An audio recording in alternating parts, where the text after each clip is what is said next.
यी तीनै जीवनोपयोगी तरिका हुन् जुन मैले 40 वर्ष बाँचिसकेपछि मात्र सिके। यो पढेर तपाईलाई 1 सेकेन्ड पनि पछुतो हुँदैन। 1. टाइलेट 1 महिना घिउ झार्नु नपर्ने उपाय। घरमा साबुन छ भने त्यसलाई साना साना टुक्रा पार्नुहोस्। अब एउटा मास्क लिई यसको अगाडिको भाग काट्नुहोस्। साबुनका टुक्रा भित्र हाल्नुहोस्। थोरै टुथपेस्ट थप्नुहोस्। यसले सफाई शक्ति दोब्बर बनाउँछ। मास्क बाँधेर टाइलेट ट्याङ्कीभित्र राखिदिनुहोस्। यस पनि फ्लस गर्दा स्वचालित रूपमा सफा हुन्छ र हल्का सुगन्ध पनि आउँछ। अब प्लास्टिकको झोलामा पानी भर्नुहोस्। यदि टाइलेट जाम भएको छ भने यो झोलाभित्र राखेर फ्लस थिच्नुहोस्। हेर्नुहोस्, जाम तुरन्त खुलिहाल्छ। टाइलेटमा नुन छर्किनुहोस्। बेकिङ सोडा हाल्नुहोस्। त्यसपछि कपडा धुने साबुन, लन्ड्री डिटर्जेन्ट थप्नुहोस्। ब्रसले खस्नुहोस्। यो पहेँलो दाग, पिसाबका दाग र दुर्गन्ध सबैमा अत्यन्तै प्रभावकारी छ। प्लास्टिकको बोतलमा बेकिङ सोडा राख्नुहोस्। डिसवाशिङ लिक्विड हाल्नुहोस्। गुनगुना पानी थप्नुहोस्। राम्ररी हल्लाएर टाइलेटमा जमेको पहेँलो वा कालो दागमा छर्किनुहोस्। 20-30 मिनट छोड्नुहोस्।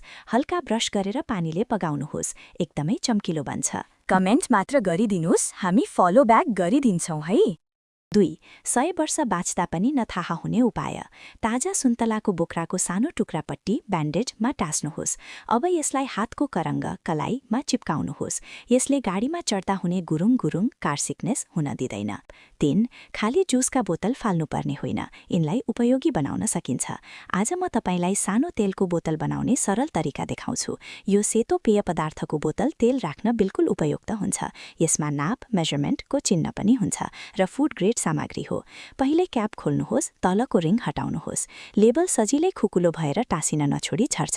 अब यसमा तेल भर्नुहोस्। फिल्टर भएको अर्को क्याप, जसले तेले छर्किन सजिलो बनाउँछ, लिई सेतो बोतलमा घुमाएर टेस्नुहोस्। हातमै बनेको अत्यन्तै उपयोगी तेल डिस्पेन्सर तयार। 4. 1 बोतल बियरले सबै बोट बिरुवालाई मल जस्तै पोषण दिन सक्छ। 1. 10 मिलिलिटर बियर, 1 चम्चा चिनी र पानी मिसाएर फूल नआउने गमलामा छर्किदिनुहोस्। छिटै बोटभरि फूल फुल्छन्। 2. 10 मिलिलिटर बियर, 1 क्याप सिरका र पानी मिसाएर नरहेका, वड्न नसकेका बोटमा हालिदिनुहोस्। बोट छिटै हरियो र घना हुन्छ। 3. तातो टिस्युलाई बियरमा डुबाएर घरका फरफरिला पात भएका बोटमा छर्किदिनुहोस्। 2 हप्तापछि पातहरू चम्किलो र बाक्लो देखिन्छ। 5. ध्यान दिएर हेर्नुहोस्। यो उपाय अत्यन्तै उपयोगी छ। तपाईले एउटा टुक्रा पीछे